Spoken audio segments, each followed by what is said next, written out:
भारतीय राजनीति में 3 दशक का वक्त किसी भी पार्टी को अर्श से फर्श और फर्श से दोबारा अर्श तक ले जाने के लिए काफी होता है। आज हम बात कर रहे हैं एक ऐसी ही पार्टी की जिसकी कहानी किसी सस्पेंस थ्रिलर से कम नहीं है, राष्ट्रीय जनता दल यानी आरजेडी। आज हम इस पार्टी के 30 साल के सफरनामे के पन्ने पलटते हैं तो सबसे ज्यादा ध्यान खींचते हैं एक युवा चेहरा जिसने पिता की परछाई से निकलकर खुद को बिहार की राजनीति का सबसे बड़ा बाजीगर साबित कर दिया है। वो है तेजस्वी यादव। जी हाँ, आज तेजस्वी यादव सिर्फ एक उत्तराधिकारी ही नहीं बल्कि वो चुंबक बन चुके हैं जिसके इर्द गिर्द पूरे बिहार की सियासत घूम रही है। लेकिन क्या तेजस्वी के लिए इस मुकाम तक पहुंचना इतना आसान था?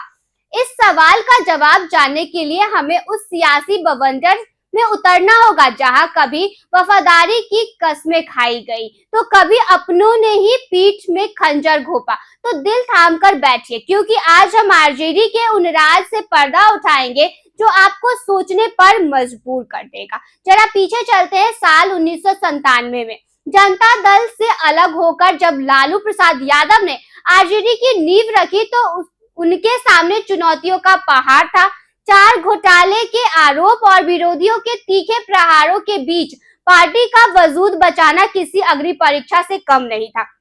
लेकिन उस भयानक सियासी तूफान में कुछ चेहरे चट्टान की तरह लालू के साथ खड़े रहे।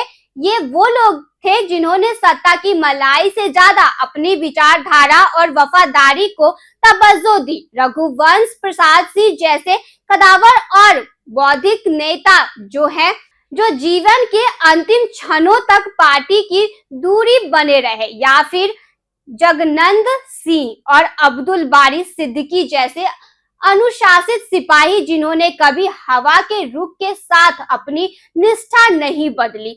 इन नेताओं ने आरजेडी के उस दौर में पार्टी का हाथ थामे रखा जब उनके डूबने की भविष्यवाणियां रोज सुबह के अखबारों में सुर्खियां हुआ करती थी। लेकिन दोस्तों, राजनीति में वफादारी और गद्दारी के बीच एक बहुत बारीकी लकीर होती है।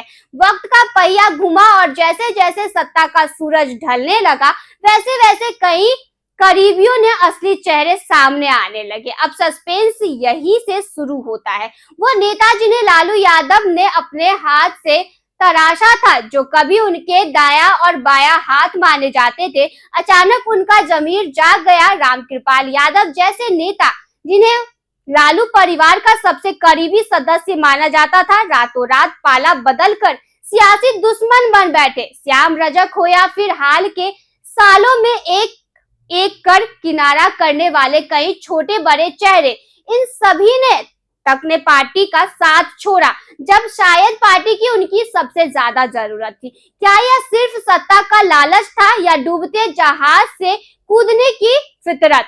इन बगावतों ने आरजेडी को अंदर से झंझोड़ कर रख दिया था और राजनीतिक पंडितों ने तो यहाँ तक लिख दिया था कि अब लालटेन हमेशा के लिए बुझने वाली है। और ठीक इसी जगह से कहानी में एंट्री होता है असली नायक की। अब जब पार्टी अपने सबसे बुरे दौर से गुजर रही थी, जब पुराने साथी साथ छोड़ रहे थे और लालू यादव जेल की सलाखों के पीछे थे, तब कमान संभाली तेजस्वी यादव ने। शुरुआत में विरोधियों ने उन्हें नौसिखिया कहकर खारिज कर दिया, लेकिन तेजस्वी ने अपने शांत स्वभाव और साधारण रणनीति से उस राजनीतिक पंडित को गलत साबित कर दिया जिन्हें आरजेडी का नामो निशान मिटाने का भविष्यवाणी की थी। उन्होंने पार्टी की पुरानी एमवाई वाली छवि को तोड़कर उसे ए टू जेड वाली पार्टी बना दिया। रोजगार और आर्थिक न्याय के मुद्दे को जिस तरह से तेजस्वी ने अपनी ढाल और तलवार बनाया, उसे विरोधियों के पसीने छुड़ा दिए। 2020 के चुनावों में अकेले दम पर सबसे बड़ी पार्टी बनकर उभरना और फिर